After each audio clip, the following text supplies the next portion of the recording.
Vale, vamos a desgranar esto. Bienvenidos a una nueva exploración a fondo. Hoy la misión es diseccionar un texto que a primera vista engaña muchísimo. Se titula El jardín de las elecciones. Hola, encantado de estar aquí. Y sí, engaña bastante porque parece el típico cuento infantil, ¿verdad? Exacto. O sea, nos presenta a un abuelo, a su nieto de 8 años que se llama Santi y a 5 animales de granja en un patio polvoriento. Pero de infantil no tiene nada.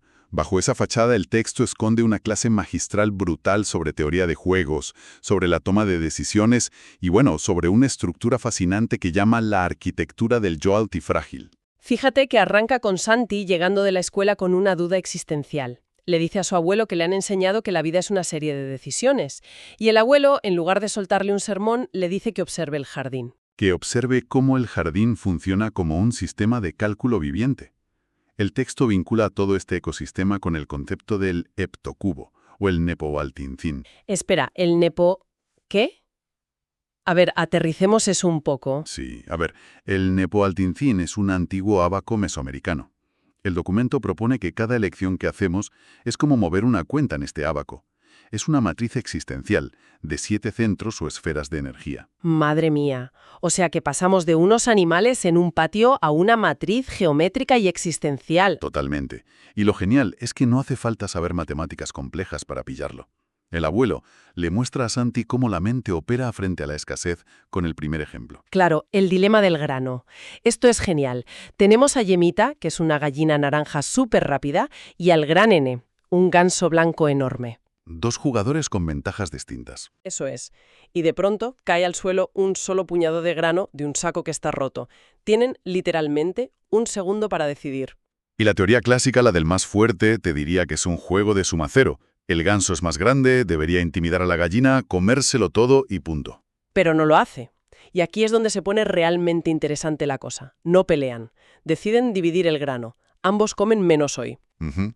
Y eso tiene una explicación estratégica perfecta. El ganso sabe que necesita que Yemita le avise por la tarde de si hay un gato rondando el tejado. O sea, sacrifica el premio gordo inmediato por seguridad futura. Exacto.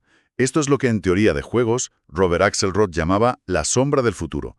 Cuando sabes que vas a volver a interactuar con alguien, tus cálculos cambian drásticamente. ¿No es porque los animales sean buenos y morales? Que va, ¿no? Operandas de una racionalidad superior. Conectándolo con la arquitectura del yo antifrágil, esto se llama estar alineado con la esfera verde. La esfera verde. ¿Qué representa exactamente esa esfera en el ábaco este? Representa la perspectiva, el agua, el compartir y el correcto fluir hacia los demás. Si el ganso se come todo, se desconecta de esa esfera verde, rompe la comunidad. Y se queda solo frente al gato. Eso es. Y a la larga, una ganancia rápida te destruye y aniquila tus interacciones futuras. A ver, si llevamos esto al mundo real, para quien nos escucha. Imagínate compartir piso en la universidad. Llegas de noche, abres la nevera y ves la última porción de pizza de tu compañero. La tentación pura y dura. Claro, la ganancia a corto plazo te grita que te la comas en secreto. Pero si cedes y rompes esa esfera verde que comentabas, al día siguiente te quedas en la calle sin llaves y tu compañero no va a mover un dedo para ayudarte. Totalmente. Has roto la red de favores por un trozo de pizza. Es brutal. Pero bueno, si este primer caso nos habla de negociar con los demás, el segundo personaje nos enseña algo más duro. Negociar con nosotros mismos, con nuestra propia impaciencia. Eso es. El texto nos presenta a Imsai, un burro gris que tiene que llevar agua del pozo a la casa. Y tiene 2 rutas. El clásico dilema del atajo. Sí. Un camino es corto, pero está lleno de barro y lodo. El otro es largo, rodea la huerta, pero está limpio. Y cuando Imsai tiene prisa o hambre, cede a la tentación y toma el camino corto. Lo que en economía conductual llamamos el descuento hiperbólico. Claro, priorizar la recompensa inmediata. Pero el resultado es desastroso. El burro llega rápido, sí, pero llega sucio, el agua llega turbia, inservible, y el abuelo le hace repetir todo el viaje. Con lo cual, el camino corto se convierte en el más largo. Literalmente. Y el niño, Santi, pregunta algo muy agudo aquí. Le dice al abuelo, oye, ¿tomar el atajo es como decir una mentira para salir de un apuro? Esa pregunta es clave. Y el abuelo le responde con unas consecuencias gravísimas. Le dice que si el burro hace eso siempre, perderá la confianza. Dejarán de pedirle que traiga agua y perderá su lugar en el jardín. Y fíjate cómo encaja esto en la matriz del heptocubo. El texto usa la metáfora de la esfera naranja. A ver, explícame la naranja. Ya tenemos la verde de la comunidad. Pues la esfera naranja representa la organización, la luz y el color. Funciona como un vitral o una celosía en nuestra mente. Cada decisión íntegra es un cristal limpio que deja pasar la verdad, la belleza y la bondad. ¡Ah, qué bonito! O sea que, al tomar el camino de barro, Imsai no solo ensucia el agua. Exacto. Ensucia su propio vitral. Lo opaca. Pierde su fundamento, su conexión con las acciones correctas. Traiciona su estructura. Madre mía, la pérdida de reputación es el impuesto más alto de pensar a corto plazo. Te vuelves opaco, poco de fiar. Y frente a esta acción impulsiva, el cuento nos pone un contraste maravilloso. El perro de pelo rizado. El gran Kei. Este personaje me encanta. Parece que no hace absolutamente nada. Se pasa el día durmiendo al sol. Dormita pero no duerme del todo. Observa. Claro, en nuestra sociedad actual tenemos un sesgo tremendo hacia la acción, ¿verdad? Si no estás moviéndote o produciendo, parece que no sirves para nada. Confundimos movimiento con progreso constantemente. Sí, totalmente. Pero el perro demuestra que la observación pasiva es rentable. Él sabe que el ganso se asusta con una mirada firme, sabe que la gallina prefiere negociar a pelear y sabe que si le metes prisa al burro, la lía y trae el agua sucia. El perro está operando en lo que el documento llama la esfera blanca, la parte de atrás del cubo. ¿Y esa qué función tiene? En la retrospectiva. Es el espacio de la historia, de hacer un active recall, o sea, un repaso de los errores para aprender. Su mantra, según esta filosofía, es honrar las memorias y recoger tesoros.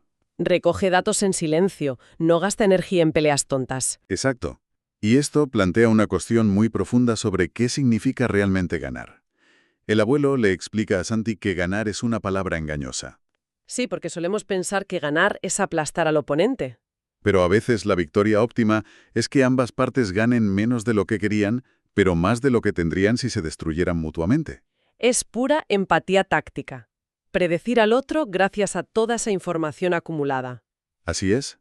Tenemos animales que negocian, animales que luchan contra su impaciencia y animales que observan. Pero falta alguien que lea todo el tablero completo. El personaje más enigmático de todos. La gran S. La serpiente verbe. Fíjate que en casi todas las fábulas la serpiente es la mala, la traidora. Ya, pero aquí no.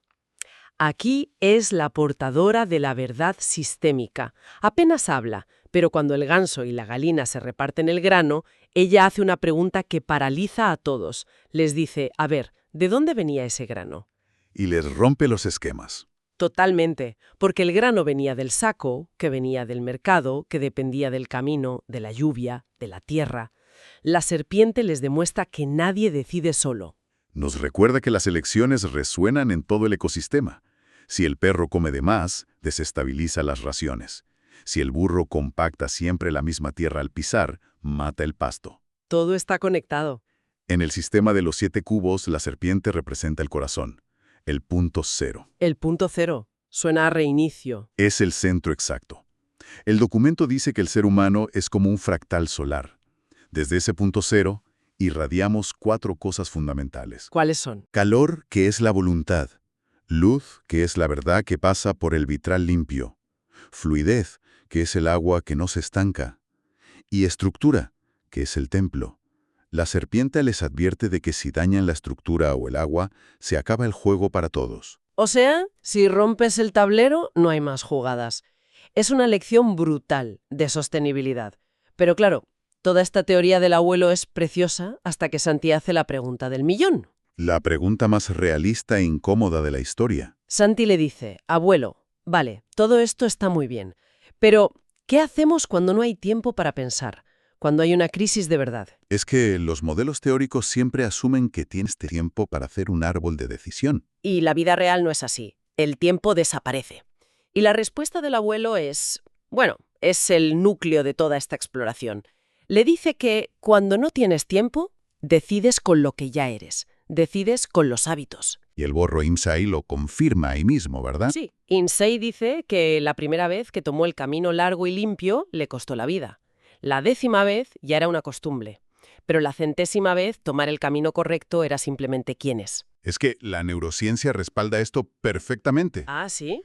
Cómo funciona a nivel cerebral. Bajo estrés agudo, nuestra corteza prefrontal, que es la parte analítica, se apaga casi por completo para ahorrar energía. Lógico, entras en modo supervivencia. Exacto. Y el cerebro le pasa el mando a los ganglios basales, que es donde guardamos las rutinas automatizadas. Si en tu día a día estás acostumbrado a tomar el atajo sucio como el burro, en una crisis tus ganglios basales van a tirar de ese atajo sucio automáticamente. Fíjate, esto me recuerda muchísimo a un pianista profesional. A ver, cuéntame. Si un pianista está tocando una pieza súper rápida en un concierto, no está pensando, ahora pongo este dedo en esta tecla.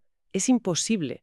Sería lentísimo. Claro, tropezaría. Es la práctica lenta, monótona, deliberada de los meses anteriores la que ha programado sus manos. Sus manos ya saben quiénes son frente a la velocidad. Es memoria muscular. Me parece una analogía brillante y conecta de lleno con lo que el texto llama el yo heptocúbico. El ábaco viviente que decías al principio. Ese mismo. Ese nepojualsinsin no es estático. Se calibra segundo a segundo. Cada vez que tomas una decisión cotidiana, mueves una cuenta en ese ábaco. Vas ajustando tu estructura. Eso es. Y si entrenas la verdad, la belleza y la bondad en las cosas triviales, el día que llegue la tormenta, esa brújula va a funcionar sola. Operarás desde el centro violeta, el pivote de la voluntad pura, y no te vas a descentrar. No te hundes porque tu centro de gravedad ya está construido en la sombra. Es fascinante. Y bueno, el abuelo remata la tarde bajo el árbol contando una última historia cortita. La historia del mercado. Sí, habla de un hombre que llega a un mercado con una sola moneda y tiene 3 opciones. Puede comprar pan para el hambre de hoy, puede comprar una semilla para el futuro o puede pirarla a la fuente para pedir un deseo. El clásico trilema, ¿no? El corto plazo, el largo plazo o dejarle todo a la suerte. Totalmente. El hombre le pide consejo a los mercaderes y se da cuenta de que cada uno le responde basándose en sus propias carencias. Y el abuelo le dice a Santi que la lección no es en qué gastar la moneda. La moneda da igual. Exacto. Lo que importa es decidir qué tipo de jugador quieres ser en el tablero. Y ahí Santi, que es listísimo, le pregunta al abuelo qué tipo de jugador es él. Y la respuesta del abuelo es de una humildad y una brillantez tremendas. Confiesa, hiriéndose, que tiene 80 años y que aún está descubriendo el tablero. Y le dice algo vital, que creer que uno ya lo sabe todo es perder el juego más importante. Claro, el juego de entender el propio tablero. La antifragilidad requiere que te estés autocorrigiendo siempre, haciendo ese active recall. El ecosistema fluye y baila, y tú tienes que bailar con él. Ha sido una inmersión conceptual espectacular. O sea, hemos pasado de un simple puñado de grano a descifrar cómo construimos nuestra identidad frente a la incertidumbre. Desde luego, una arquitectura completa basada en nuestras pequeñas elecciones. Así es.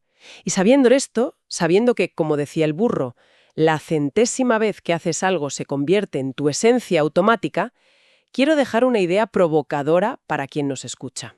A ver, dispara. Si cada pequeña elección diaria, cada atajo que tomamos hoy por pereza, es en realidad un ensayo general para el futuro, la pregunta es, ¿qué tipo de jugador nos está entrenando a ser nuestra rutina actual para cuando llegue esa inevitable tormenta donde no quede ni un segundo para pensar? Qué gran reflexión. Deja mucho que pensar. Sin duda. Pues lo dejamos aquí, que hay mucha tela que cortar. Muchas gracias por acompañarnos en esta exploración.